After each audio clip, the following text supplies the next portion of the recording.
okay त्यो score भएपछि अलिकति उहाँले कति सेभ गर्नुभएको धेरै राम्रो खेलेको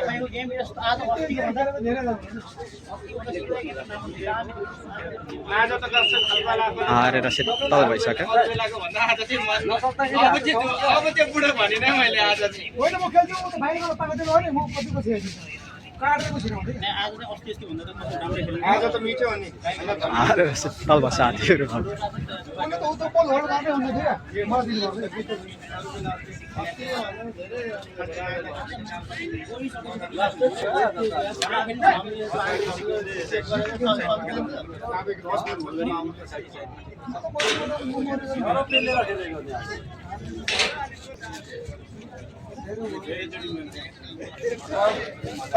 वाला पनि हानेको सिकुमले हानेको